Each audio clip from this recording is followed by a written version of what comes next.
Hi friends, welcome to Tamil சகோஸ். இன்றைக்கி இந்த வீடியோவில் ரொம்ப சிம்பிளான ரொம்ப டேஸ்டியான கறி தோசை எங்கள் ஸ்டைலில் எப்படி செய்யறதுனாங்க பார்க்க போகிறோம். அதுக்கு முன்னாடி நம்ம சேனலை சப்ஸ்கிரைப் பண்ணாதவங்க சப்ஸ்கிரைப் பண்ணிக்கோங்க, மறக்காமல் பெல் பட்டனை கிளிக் பண்ணிக்கோங்க. இப்போ வாங்க வீடியோக்குள்ளே போகலாம். ஃபஸ்ட்டு ஒரு பேனை அடுப்பில் வச்சு ஹீட் பண்ணிக்கோங்க. பேன் ஹீட் ஆனதும் மட்டன் குழம்பு இல்லை சிக்கன் குழம்பு இல்லைனா போட்டி குழம்பு ஏதாவது ஒரு குழம்ப பேனில் ஊற்றி கொஞ்சம் ட்ரை பண்ணிக்கலாங்க. நான் இன்றைக்கி மட்டன் குழம்பு எடுத்திருக்கேங்க.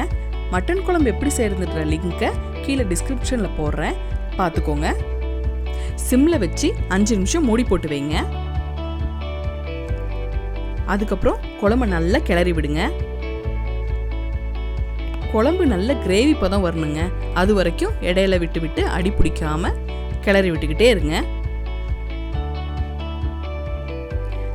எங்கள் வீட்டில் நாங்கள் மட்டன் குழம்போ சிக்கன் குழம்போ எப்போ செஞ்சோம்னாலும் குழம்பு நல்லா ட்ரை பண்ணி ஒரு தோசையாவது இது மாதிரி சாப்பிட்ருவோங்க. ரொம்ப சிம்பிளான மெத்தடுங்க, ரொம்ப டேஸ்டியாக இருக்கும். நீங்கள் கண்டிப்பாக ட்ரை பண்ணி பாருங்கள். இதுக்கான ப்ராசஸ் கறி தோசைன்னு போட்டாவே இதுக்கான ப்ராசஸ் பெரிய ஸ்டெப்பெல்லாம் செஞ்சிட்ருக்காங்க. ஆனால் இது இவ்வளோ சிம்பிளாக வெறும் 2 ஸ்டெப்பில் இதை ஈஸியாக முடிச்சிடலாங்க. நீங்கள் ஒரு டைம் ட்ரை பண்ணி பாருங்கள். கண்டிப்பாக நீங்கள் என்வி எடுத்தாலும் இதை கண்டிப்பாக ட்ரை பண்ணுவீங்க. நல்ல கிரேவி பதம் வந்துருச்சுங்க. இப்போ அடுப்பு ஆஃப் பண்ணிடலாம்.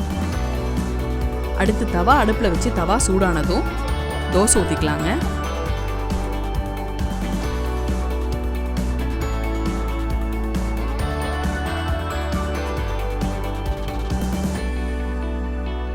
தோசை ஒரு அரை வேக்காடு வேகட்டுங்க.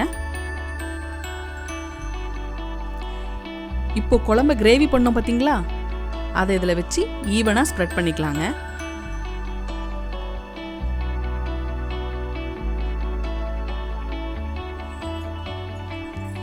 தட்டையாக இருக்கிற ஸ்பூன் இல்லை இந்த மாதிரி கரண்டி ஏதாவது வச்சு ஸ்ப்ரெட் பண்ணுங்க. தோசை கிழிஞ்சிடக்கூடாது.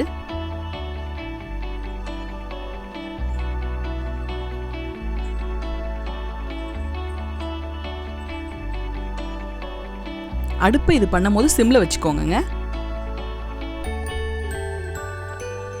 இப்போ இதில் மட்டன் சுக்கா வச்சிடலாங்க. மட்டன் குழம்பு வீடியோலேயே மட்டன் சுக்கா எப்படி செய்யறதுன்றதும் லாஸ்ட்டாக சொல்லியிருப்பேங்க. கண்டிப்பாக டிஸ்கிரிப்ஷனில் பாருங்கள். இப்போ இதை லைட்டாக வேக வச்சுக்கலாங்க. இப்போ இதை பொறுமையாக பார்த்து மடக்கலாங்க. லைட்டாக இதை தட்டி விடுங்க. அப்போ தான் கறியும் குழம்பும் எல்லா இடத்துலையும் ஸ்ப்ரெட் ஆகும். இப்போ இதை பொறுமையாக திருப்பி போடுங்க.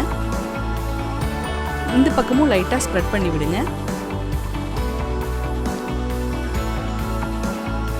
அவ்வளோதாங்க, அருமையான கறி தோசை ரெடி ஆயிடுச்சு. கண்டிப்பாக நீங்களும் வீட்டில் ட்ரை பண்ணி பார்த்துட்டு எப்படி இருக்குன்னு கமெண்ட் பண்ணுங்கள். தேங்க்யூ.